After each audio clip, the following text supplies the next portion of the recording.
Assalamualaikum warahmatullahi wabarakatuh. Kami dari kelompok 8 yang terdiri dari saya, Yan Arya Pradana, dan Hamdah Hamidah ingin mempresentasikan tentang beberapa aspek maslahah mursalah.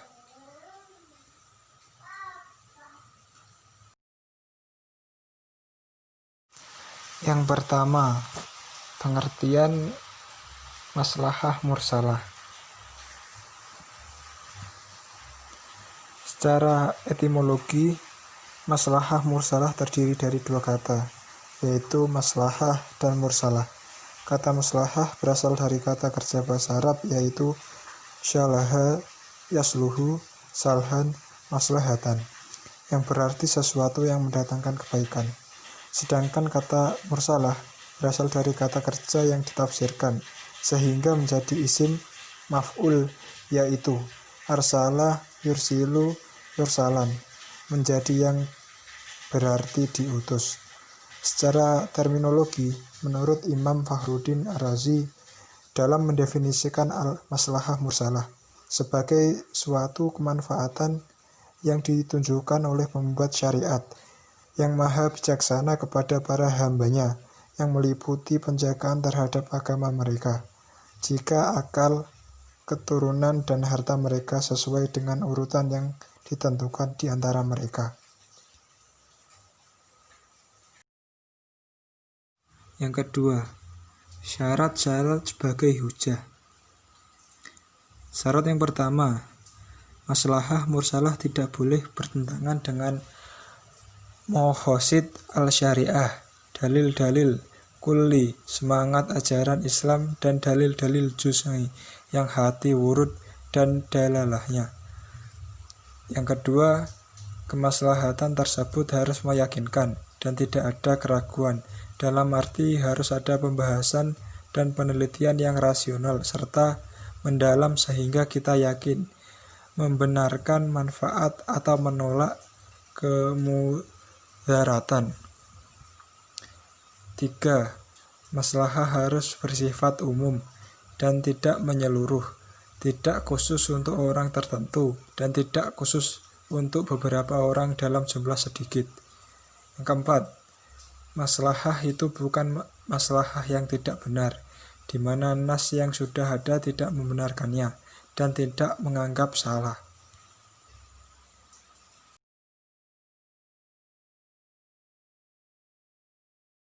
Selanjutnya saya akan melanjutkan presentasi dari Mas Yayan Arya Pradana, yaitu tentang macam-macam maslahah. Macam-macam maslahah itu dapat kita lihat pada beberapa aspek, yaitu yang pertama itu dilihat dari kualitas dan kepentingan. Yang pertama, maslahah al-daruriyah, yaitu kemaslahatan yang berhubungan dengan kebutuhan pokok umat manusia di dunia dan di akhirat. Yang kedua yaitu maslahah al-hajiyah, yaitu kemaslahatan yang dibutuhkan dalam menyempurnakan kemaslahatan pokok atau mendasar. Sebelumnya yang berbentuk keringanan untuk mempertahankan dan memelihara kebutuhan mendasar manusia. Yang ketiga yaitu maslahah al-tahsiniyah, yaitu kemaslahatan yang bersifat pelengkap, berupa keleluasaan yang dapat melengkapi kemaslahatan yang sebelumnya. Dan teori selanjutnya yaitu dilihat dari segi kandungan. Yang pertama yaitu maslahah al-ammah, yaitu kemaslahatan umum yang menyangkut kepentingan orang banyak. Kemaslahatan umum itu tidak berarti untuk kepentingan semua orang, tetapi juga bisa berbentuk kepentingan mayoritas umat atau kebanyakan umat. Yang kedua yaitu masalah al-hasasah, yaitu kemaslahatan pribadi, dan ini sangat jarang sekali, seperti kemaslahatan yang berkaitan dengan pemutusan hubungan perkawinan seseorang yang dinyatakan hilang atau makfut. Teori selanjutnya yaitu dilihat dari segi berubah dan tidaknya. Yang pertama, maslahah asabitah, yaitu kemaslahatan yang bersifat tetap, tidak berubah sampai akhir zaman. Yang kedua yaitu maslahah al-mutaghayyirah, yaitu kemaslahatan yang bisa berubah-ubah sesuai dengan perubahan tempat, waktu, dan subjek hukum. Nah, aspek yang selanjutnya yaitu dilihat dari segi keberadaannya menurut syara'. Yang pertama yaitu maslahah al-mu'tabaroh, yaitu kemaslahatan yang didukung oleh syara'.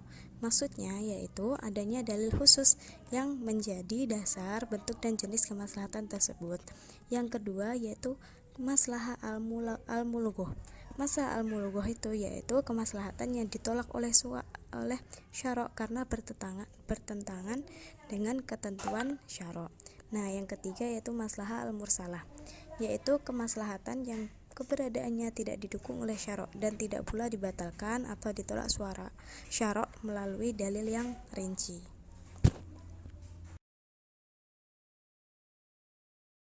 Nah, selanjutnya kita akan membahas tentang hakikat dan paradigma maslahah mursalah.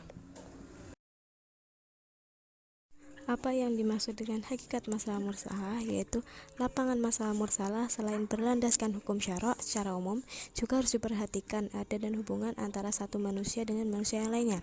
Jadi lapangan tersebut merupakan pilihan utama untuk mencapai kemaslahatan. Dengan demikian, segi ibadah tidak termasuk dalam segi tersebut karena segi peribadatan yang dimaksud di sini adalah segala sesuatu yang tidak akan memberi kesempatan kepada akal untuk mencari kemaslahatan dari setiap hukum yang ada di dalamnya. Nah, segala sesuatu yang telah diterapkan ukurannya dan disyariatkan berdasarkan kemaslahatan yang berasal dari kemaslahatan itu sendiri, Allah sudah menjadikan syiar keagamaan yang satu dan mencangkup seluruh manusia sepanjang zaman dan sepanjang waktu.